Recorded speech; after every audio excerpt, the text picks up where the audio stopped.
pembatal-pembatal pahala puasa atau pengurang-pengurang pahala puasa.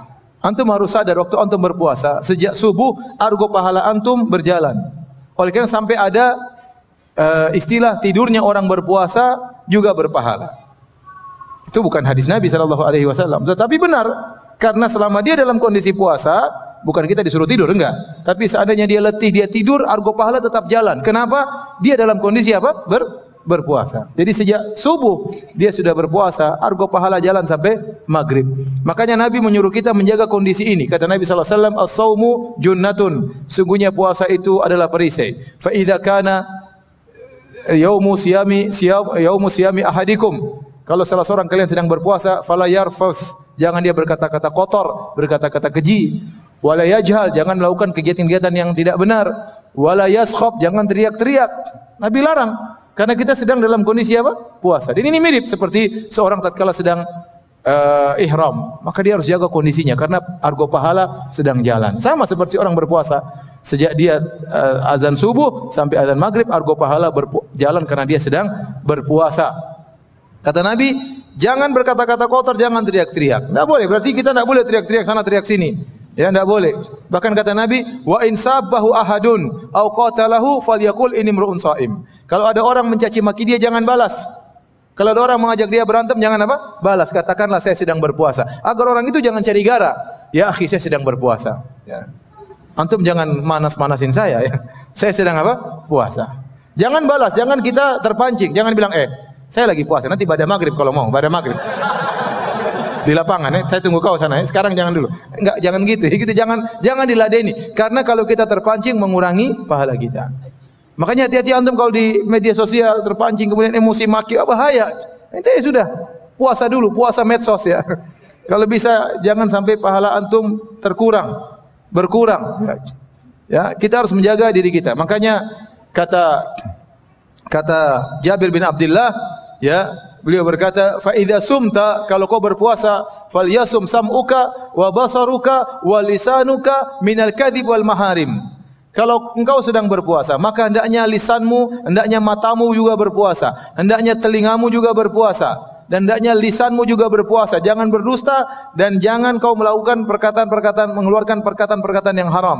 Wada anka adzal jar, jangan kau ganggu tetanggamu. Wal yakun alaika waqarun wa sakinah. Hendaknya kau dalam kondisi bersahaja, tenang, ya. Kata Jabir bin Abdullah, ya.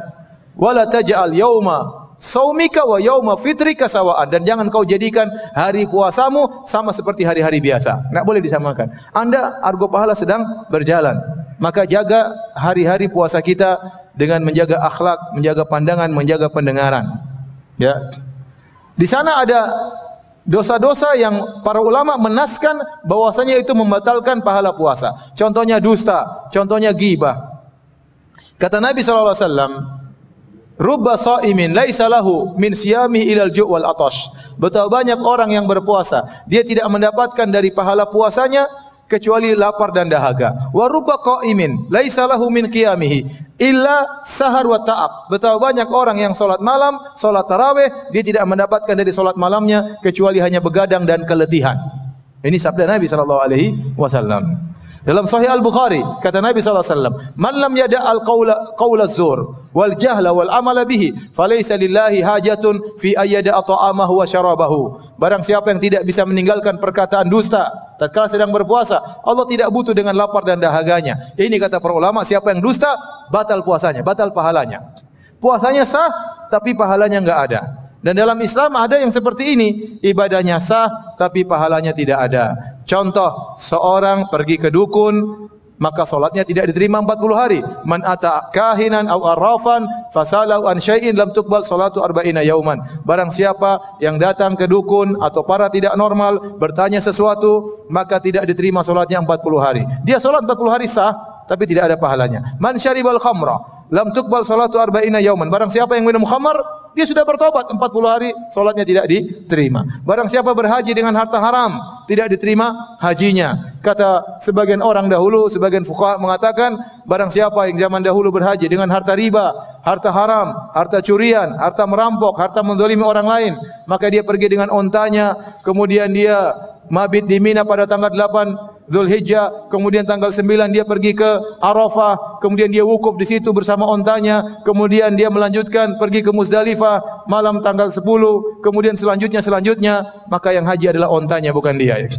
Kenapa? Karena dia berhaji dengan harta yang haram. Dia berhaji dengan harta yang haram. Oleh karenanya bisa jadi seorang berpuasa tidak ada pahalanya. Meskipun sah, kita tidak bilang kamu harus ganti puasamu, tidak ada qadha, tapi pahalanya tidak ada. Di antaranya kalau dia berdusta. Hati-hati antum sekarang di zaman fitnah, zaman medsos, jangan berdusta dan jangan ikut menyebarkan berita dusta. Jangan ikut menyebarkan berita dusta.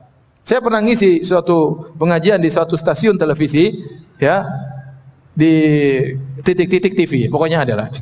Saya ngisi di mereka pegawai, bukan di live, bukan, tapi pegawai-pegawainya. Dan saya sampai pada hadis ini, saya bilang orang yang berdusta pahala puasanya enggak ada. Maka salah seorang pegawai bertanya di hadapan mereka rame-rame, "Ustaz, kami di bulan Ramadan disuruh bikin berita dusta oleh direksi." Bayangkan. Kami disuruh bikin berita dusta oleh direksi. Yang tidak diterima pahala puasanya direksi atau kami juga. Saya bilang semuanya. Gimana direksi yang suruh ente kerjain? Tidak boleh. Ente tahu berita dusta, ente jangan sebarin. Sudah saya sampaikan hadis bagaimana Nabi melihat seorang disiksa di alam barzakh sampai hari kiamat, tentang seorang kadzab yang bibirnya dirobek, mulutnya dirobek sampai hari kiamat. Ditanya, Nabi bertanya, siapa ini? Kata Jibril, kadzabun yakdzibu bikadzbah fatuhmalu anhu hatta tablughal afaq. Seorang yang berdusta dengan satu dusta, maka di-share dari dia sampai menyampai penjuru dunia, maka disiksa sampai hari kiamat. Sekarang antum kalau mau dusta gampang, ente bikin berita dusta, enter, sudah tersebar kemana-mana, puasa ente tidak ada pahalanya sama sekali. Di antara dosa yang dinaskan oleh para ulama membatalkan pahala puasa adalah ghibah. Ini hati-hati. Ini masa-masa ghibah, ya. Zaman-zaman ghibah sekarang ini.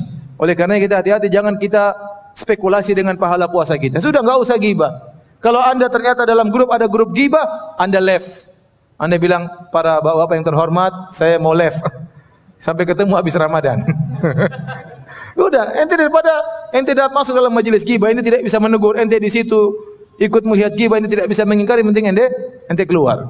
Dan ini terutama ibu-ibu, ibu karena bahaya, ghibah paling banyak di ibu-ibu. Ngerumpi paling banyak di ibu. Kalau bapak-bapak biasanya tidak, ya. Biasanya kalau bahasanya tentang poligami, bukan tentang ghibah. Ibu-ibu, ya ini bahaya. Masalah ghibah ini hati-hati. Karena ini bisa membatalkan pahala puasa.